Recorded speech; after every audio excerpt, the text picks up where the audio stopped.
Hey, Coach, congrats on the record. Thank you. Now you've had a little bit of time to soak it in, and you're probably happy it's finally done with. Yeah. What does it mean to be now the all-time winningest coach in women's basketball and college basketball history, men's or women's? I was saying this earlier that, when something happens that you're not exactly planning for or expecting, you're more just, surprised, and you're, kind of lost for words a lot of times. I know it means a lot to a lot of people. A lot of people here at UConn that worked really, really hard to make it possible.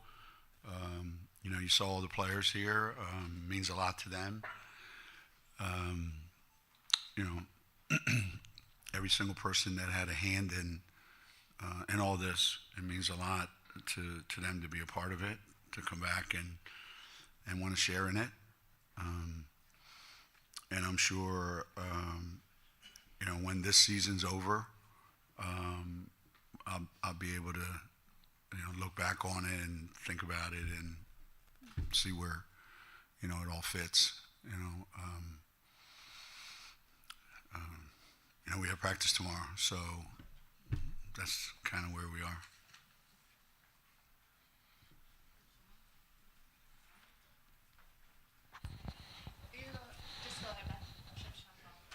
I don't need, oh, there we go, sorry. You knew 63 players were going to be here, but to sort of see all of them on the court, it seems like it hit you pretty hard. What did it mean to have all those people show up on a Wednesday night in Connecticut? I was shocked because they had to pay their own way. And if you know any of these guys, they all have their Holy Communion money. But I think Dee and Rebecca and Maya, Sue, they said it. There's a thread, there's a bond that whether they played on the same team or not, there's a thread that goes through all of them that binds them together. And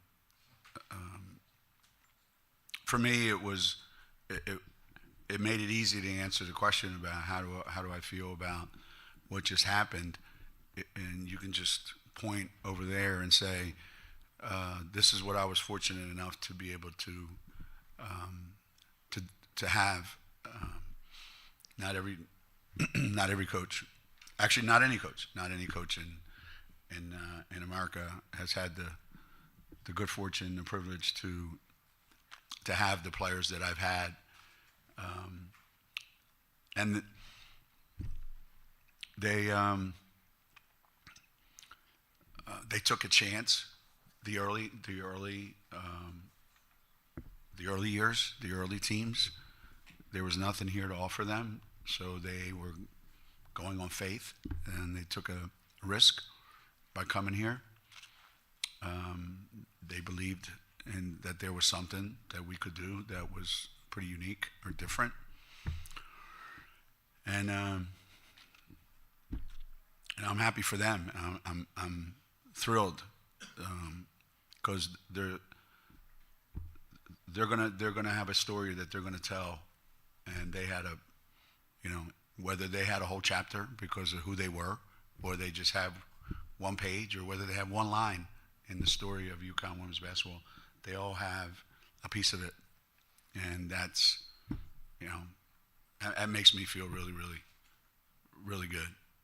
I said it earlier, I'm not that much different than a high school teacher, a high school coach that has a huge impact on kids. I know I had that when I was in high school with my coach, and I know a lot of players that are not fortunate enough to have that kind of experience. But when you have an experience like I had, in high school and college, where if things are, memorable, and the impact, and I've had some professors and I've had some teachers that I'll remember the rest of my life for the impact that they had on me. And, we got into this business because we wanted that. We wanted to have that impact. And to see that we have had that impact is really, that's extremely gratifying to me.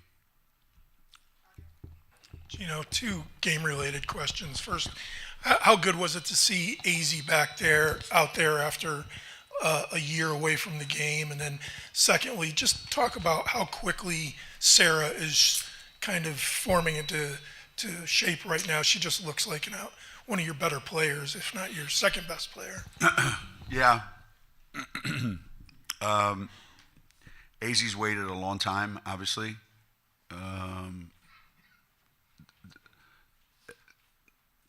Since her junior year in high school, she's missed more basketball than she's actually played. So I know how hard she's worked. I know what it's meant to her to come back. And it's going to be slow going in the beginning, but she changes our team. She makes us better. She not that others can't, but I think we would have the makings of what makes a really, really competitor. Someone that can compete for a team that can compete for a championship. You have to have great inside play. You have to have a real good wing player, and you have to have a really, really good guard. And you look at the best teams that I've had. Whether it was Renee, Maya, and Tina, or Sue, and Dee, and well, they had too many. Asia, Tamika, and Swin, and Stewie, and Tuck, and Mariah. So I think AZ makes us whole. It gives us those three things that we need, and it's not going to show itself this week or next week, and maybe the whole month of November. I don't know, but when we get her fully acclimated, we're a different team. And Sarah? Well, Sarah's been really, really good since the day she got here. She just doesn't know what she's doing sometimes, and the biggest difference between Sarah and Maya Moore, there's no way Maya Moore would ever pass the ball when she was open. There's no way Maya Moore would pass the ball if one guy was guarding her. There's no way Maya would pass the ball if two guys were guarding her when she was in position to score. Sarah has nobody guarding her and wants to pass it. So I had a little talk with her on the court when I called her over, and I'm glad that she responded because she's too good a player. And she's a difference maker. You saw it. And, I like to say about freshmen, this is the worst they're going to be. They're only going to get better from here. Geno, to your left. Where are you, Mike? Hey, congratulations. Thank you.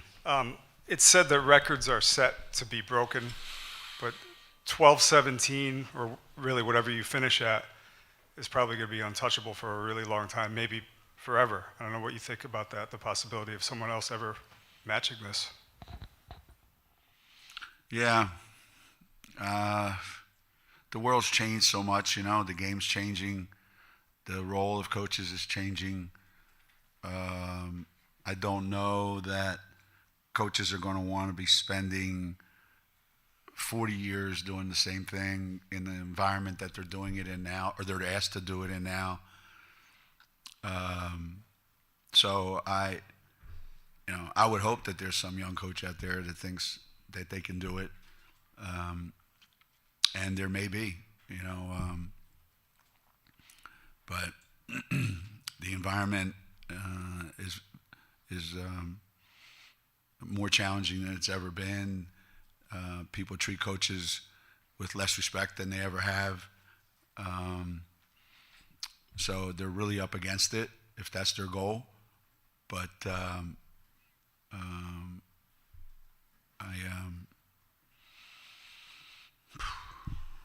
Yeah, I mean, I wouldn't want to go back and do it over again. I'll tell you that. Man, no, stuff's hard.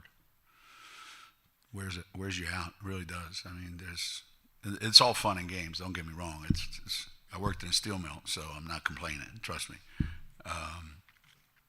But emotionally, it takes a lot out of you. I mean, how many of us have had kids, and then they turn a certain age and they leave, and then we get a breather, and we go, man, that feels great. I hope I did a great job. They're off on their own. God bless them. Well, I never get a chance to do that because the minute they leave, 3 more wackos that are 18 years old come in, and I got to deal with that all over again. So it's it's emotionally draining, but it's also tremendously inspiring too when you see them have success. This is something I would do for free. I mean, I don't do it for the money, but if it wasn't for the money, I wouldn't do it. But that's not why I do it. Back in '91 in Philly when you won your first regional, I mean, a lot of teams get to the Final Four, you look at all history, and it's one and done. Did you feel right then and there, even though you didn't win that one, that now you can get to the next level? The hardest thing about going to your first Final Four, and I had a talk with Danny about this. The hardest thing about going is you're scarred for life, regardless of what happens. And we didn't win. And we probably weren't good enough to win. I don't know. It was, a 4-point game with a minute left, and Tanya Cardoza kept making free throws, and we lost. And you're obsessed now with going back. And we didn't go back in 92, and we didn't go back in 93, and we didn't go back in 94. And you do start to think, man, maybe that was a one and done, And then when you win a national championship in 95, now you're doubly scarred because you want to go back and win another one right away. And we didn't win one in 96 or 97 or 98 or 99. So all these things that happen do make you realize this stuff is hard. And you're fortunate to be able to do it, but you're never quite sure you're going to be able to go back. So that first one in 91, the one glimmer that I had that we could do more was that group that went to the Final Four in 91, not one team that was in the Final Four, Tennessee, Stanford, or Virginia, knew the kids' names that were playing for me when they were in high school. And that was, I put that in the back of my mind, and I said, okay, well, if we can ever get some of the players that they're getting, then I think we can do something. But, things got to break. Things got to break right for you, and they did. Yeah. Oh, what do we got here? Thank you. Congratulations, Coach. Thank you. To follow up on Mike's question, not a lot of your peers, age-wise, are still doing this. Even coaches that are 10 and 15 years younger, and I mean both on the men's and women's side. Yeah. What has been the biggest thing that has allowed you to want to keep doing it and to still have the positive feelings that you have about it? Michael, that's a hard question to answer. I ask myself that once a week. Is this really what somebody my age is supposed to be doing?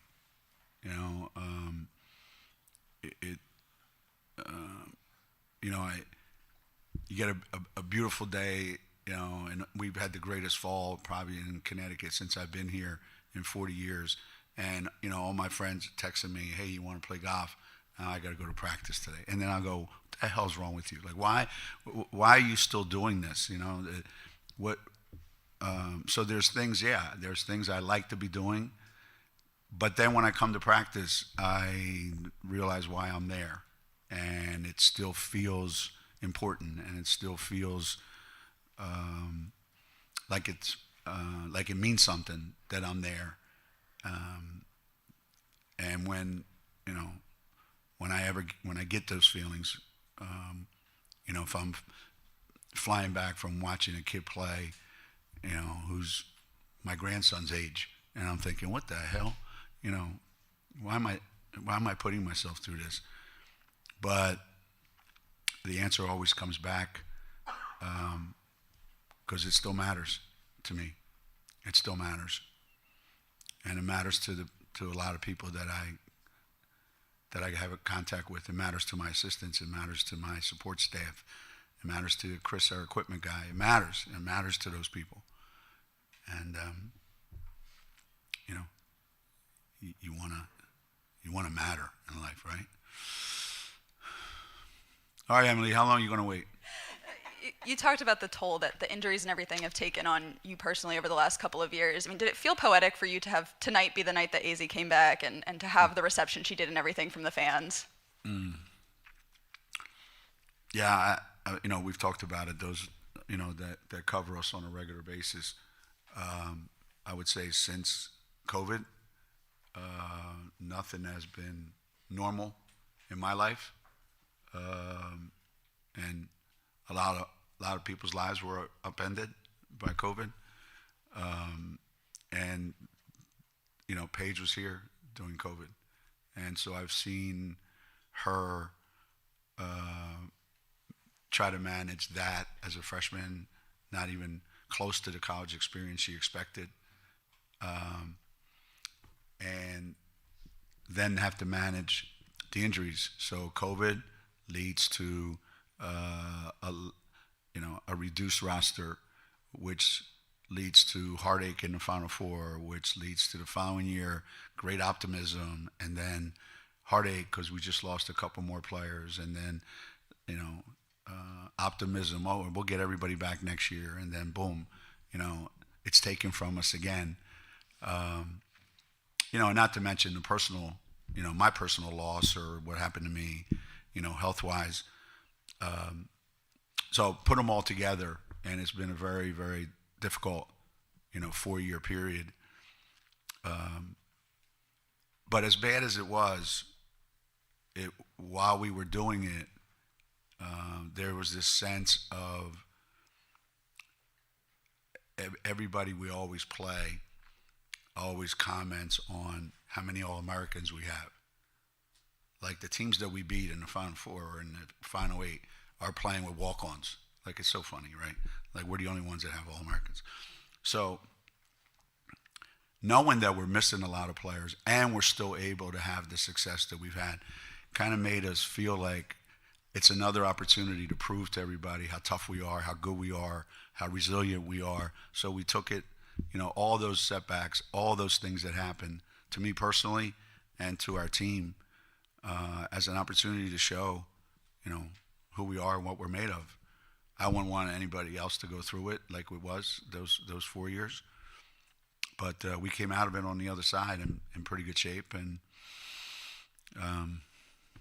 let's see, knock on wood, let's see where this takes us. But on a night like tonight, when they told me that AZ wasn't going to play till December, and then she walked in my office, and told me I'm going to play November 20th. I don't know why she picked that date, but she did. And I thought everybody was here for AZ Fud Night.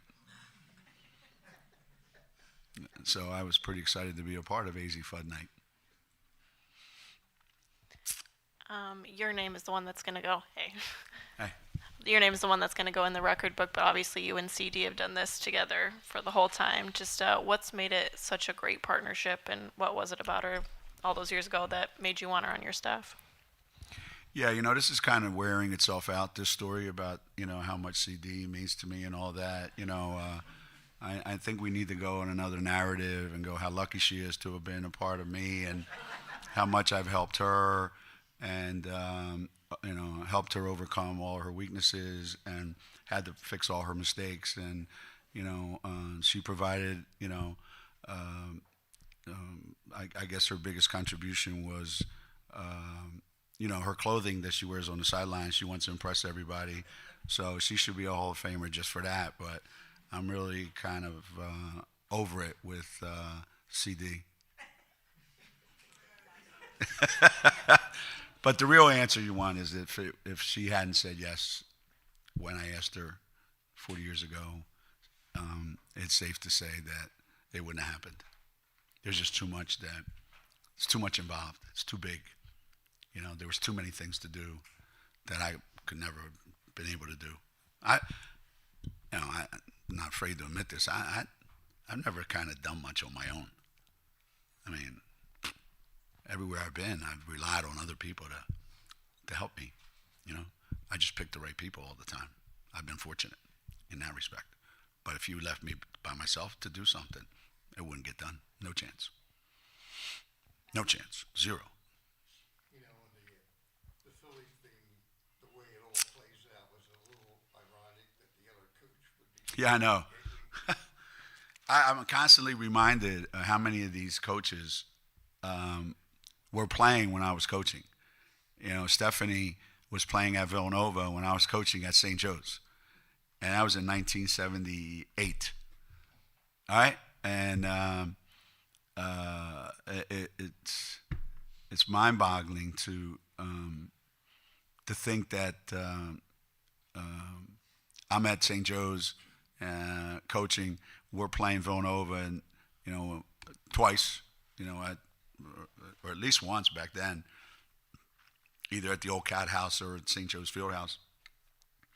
And now here she is across the bench, 47 years later, or whatever the heck it is. These are things that happen in like Netflix miniseries. They're not real, but fortunately, they are. You took the time when you were out there to call out your family by name, whether it was all of them or the majority of them. What does it mean to have them have made the trip out here just for this midweek game? Your family. My family. Yeah, I've got a pretty weird family when it comes to that kind of stuff. They've a lot of them kind of stopped celebrating along the way. They're kind of over it. Yeah. But I think this one, for whatever reason, everyone wanted to be a part of it.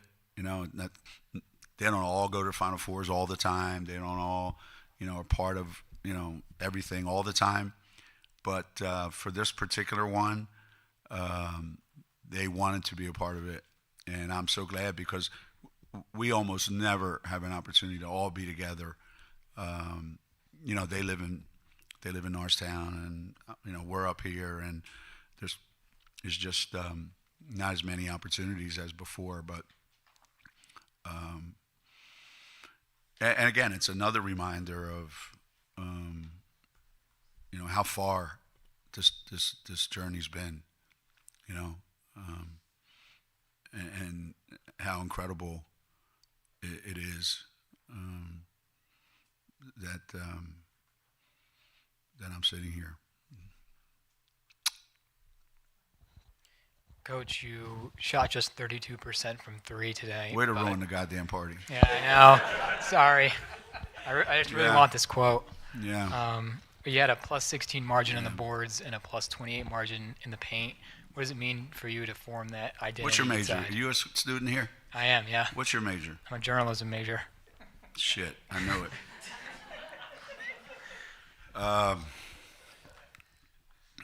Yeah, we shot the ball lousy in the first half anyway. But I wasn't really disappointed with that, because I was bitching about our defense at halftime. I didn't care about our offense, but they had 22 points at halftime, whatever the heck they had. But for me, it works this way. If we're getting really good shots on the offensive end and they don't go in, there's not much I can do about that. If they're getting really good shots and they're going in or they're not going in, then I'm pissed. So I wasn't worried about our offense. I wasn't worried about our shooting. And as long as we keep getting good shots, I have confidence in our guys that we're gonna make a lot more than we miss.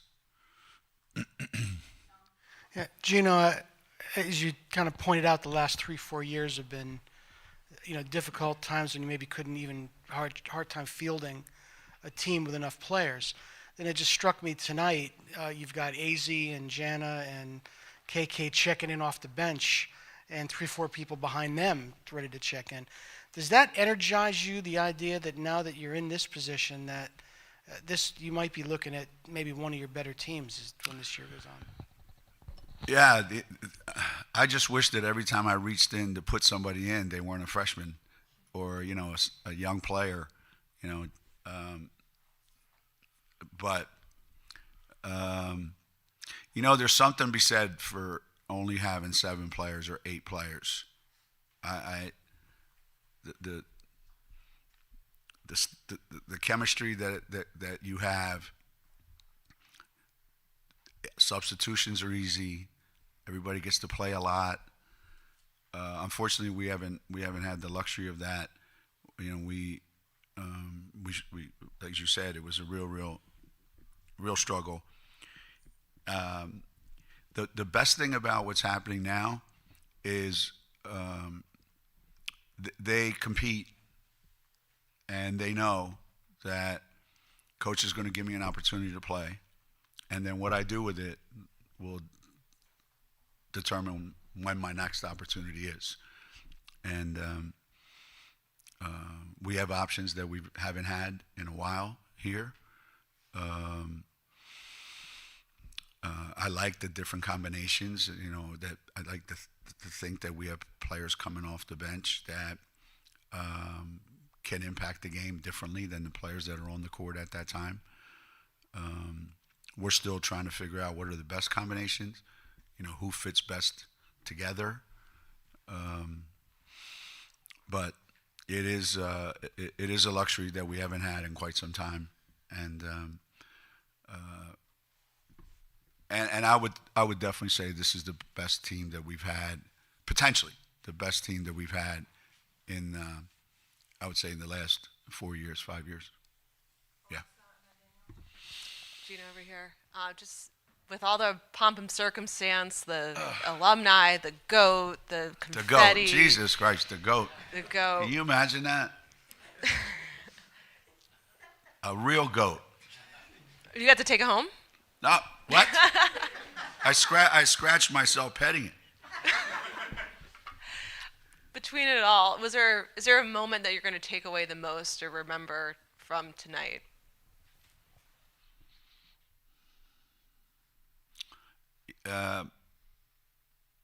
Yeah. It's not a moment. It's what Sue started to say, what Maya continued to say, what Rebecca added, and it all piled up. And when Dee was talking about why tonight was the way it was, and the relationship that I have with her, that probably was for me the most emotional moment, listening to her describe what, and I'm speaking for she was speaking for the rest of the team, but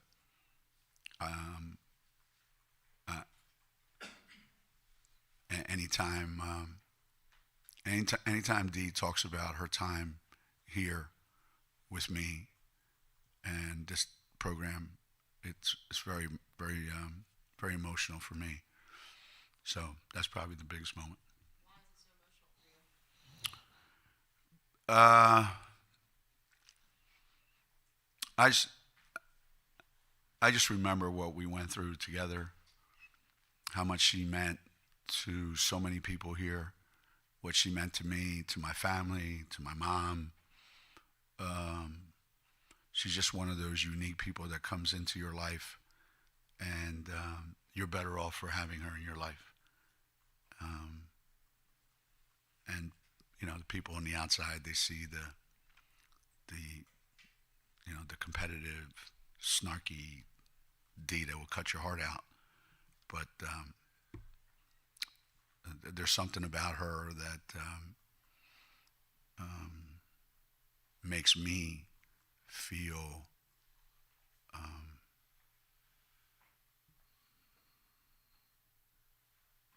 better to know that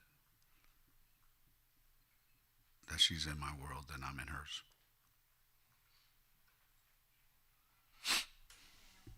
Geno, that hello, that conversation that you had with AZ, that you talked about her picking tonight to come back. Just when was that?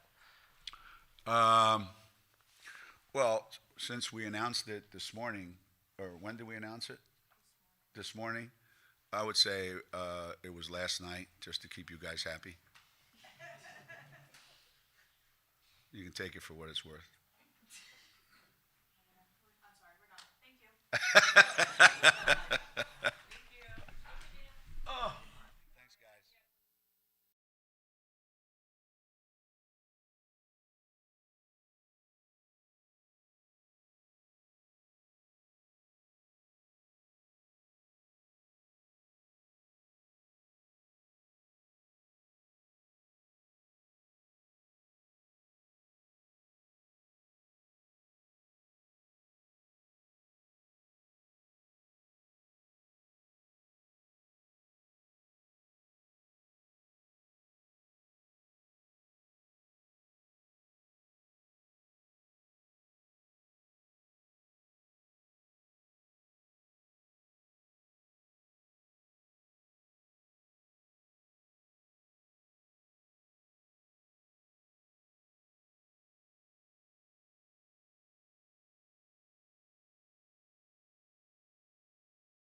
AZ, Coach said that he felt honored to be part of AZ Fud Day today. But what did it feel like to come back finally after almost a year away? And what made you choose this? He said you went into his office and said, I want to come back on the 20th. Well, first of all, it felt incredible. I had a lot of nerves, so honestly, I'm just glad the game is over because now I think like the first game jitters are hopefully done with. But I was looking at the schedule. I wanted to wait at least a year after surgery till I came back, and then looking at the schedule, I was talking to the doctors and like Hootie and Janelle and talking about best return to play games. And with the schedule that we have, like the really tough games we have coming up, this was just the best game that would give me enough time to kind of prepare and get myself back into game mode with everyone else. And honestly, when I chose this game with like the staff and the doctors, I didn't even realize that this was the big 40th and most winningest celebration. So it happened really perfectly, and I'm so grateful to have been able to play in this game and be a part of it. Paige, I think you inbounded the ball when AZ came in and you found her open. Just tell me, like, when you saw her open, and were you so sure that she was going to make it? And follow up is basically, how do you think she looked out there? Well, we kind of had a specific play that we run to get a three in the corner. And so obviously AZ checking in, I wanted to get her a look and hopefully have her make a three as soon as he checks in. But just her being aggressive, I think she played very aggressive, and it showed defensively as well, and that's what she's been showing a lot in practice. But just for her to be back out there having fun regardless of how many points she scores, how many minutes she plays, we just really wanted to see her back out there and have her enjoy that moment. And we're all very grateful that she's back. I just got to ask, whose idea is the hair? Where did this come about? It was actually my idea. It was Paige's idea. We had to get City Bobs to, celebrate her today.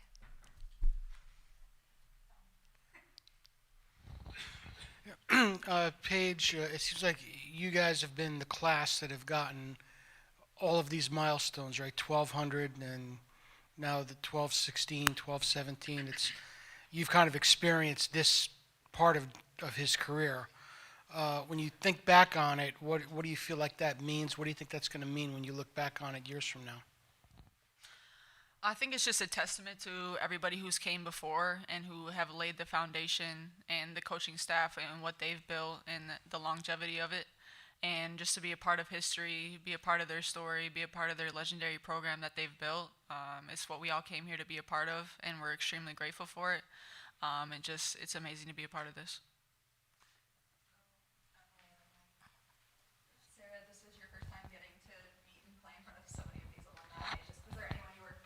Excited to meet or talk to, and what was it like to have them watching tonight? Definitely Maya Moore. I've always watched her growing up, and just to see her and meet her was really surreal for me. For you, Paige, what has Geno meant to you just outside of basketball, completely away from the sport?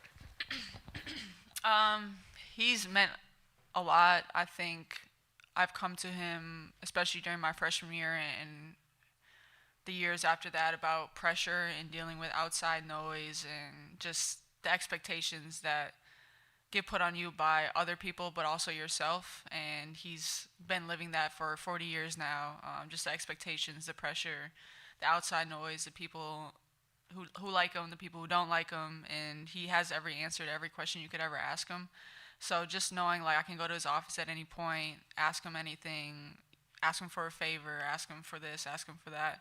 He'll always have an answer, and he'll do anything for his players, 1 through 14. So just to see how selfless he is and how he challenges people but really supports them as well, I think is something that I learned a lot from. Easy.